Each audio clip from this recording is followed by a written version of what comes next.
Si votre épaule vous fait mal quand vous levez le bras, c'est pas forcément que l'épaule a un problème. La plupart du temps, c'est simplement qu'elle supporte plus le poids du thorax. Et je vais vous montrer un moyen simple de soulager cette pression en travaillant la relation entre le thorax et l'épaule. Allez, on y va, on y va. Mais j'ai pas que ça à faire. Expliquez-nous, puis après on fait quelque chose là. Pour comprendre pourquoi l'épaule ne supporte plus le poids du thorax, il faut observer comment elle est attachée aux côtes. 3 muscles au nom de héros de bande dessinée se tiennent sur votre omoplate. Il s'accroche aux côtes. Imaginez votre thorax est suspendu sous l'omoplate. C'est les Dalton de l'épaule. S'il y en a un qui tire trop fort, boum, l'équilibre se casse. Donc s'il y en a un qui fait le malin, c'est mon épaule qui paye, c'est ça? Le plus petit, c'est Joe, le subclavier. Il attache la première côte avec la clavicule. Regardez, si je le contracte comme ça et que j'essaie de lever le bras, j'arrive pas à aller plus haut. Vraiment, je suis au max. Ouais, donc je respire mal et puis je me flingue l'épaule, quoi. William, c'est le petit pectoral. Il soutient l'omoplate par devant, par là. Regardez, si je le contracte puis que j'essaie de lever le bras, j'arrive pas non plus haut que ça. Soutenir, William, pas tirer. Jack, c'est le grand dentelé. Il s'attache sous l'omoplate sur le bord et sur les 9 premières côtes ici. Si je le contracte, si je rapproche mon omoplate comme ça puis que je serre, regardez, j'arrive pas à aller plus haut que ça non plus. Je suis complètement coincé. Pourtant, mon épaule, elle a rien. Mais respire.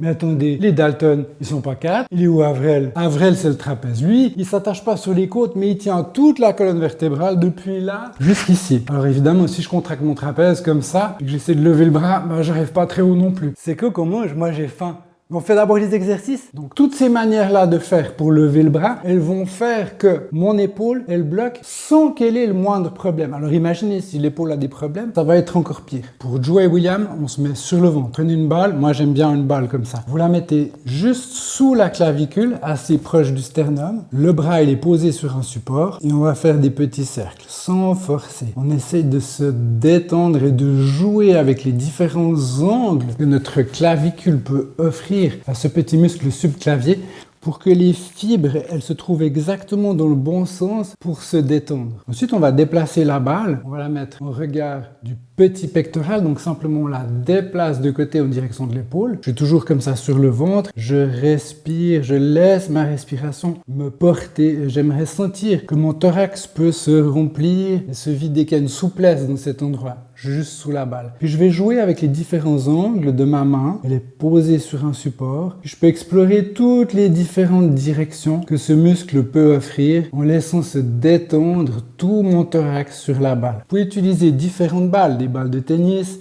des balles mousse. Moi, j'aime bien être sur un matelas tout mou parce que comme ça, c'est plus agréable. Mais si vous voulez le faire sur un tapis de yoga, ça peut aussi marcher. C'est juste un petit peu plus dur. Pour Jack, on va se mettre sur le côté. On va placer la balle comme ça. On va pouvoir la déplacer dans différents endroits des côtes. Et puis, on va tranquillement laisser notre thorax bercer par ce petit mouvement. Et on va laisser les côtes se décontracter. Ouais, moi, je pense qu'il faut vraiment prendre le temps pour faire ces exercices. C'est juste, j'ai bien compris. On va laisser les côtes se désolidariser des muscles qui attachent l'omoplate. On va laisser l'omoplate se désolidariser en laissant la respiration autoriser une expire. C'est-à-dire que le thorax a souvent tendance à ne pas parvenir à se vider complètement et on va sentir les endroits où c'est le cas avec la balle justement. Ça vous donne cet indicateur super précis. Là où c'est un peu sensible, là où votre thorax a de la peine à se vider, prenez le temps, allez-y doucement, faites des petits mouvements. La finesse avant la force. Et pour Avrel, on va se mettre sur le dos. La balle, on va pouvoir la mettre à différents endroits dans le dos. Vraiment, ça va jusque tout en bas. Et puis, on va laisser le bassin se soulever. Donc, j'ai une jambe pliée. Je soulève le bassin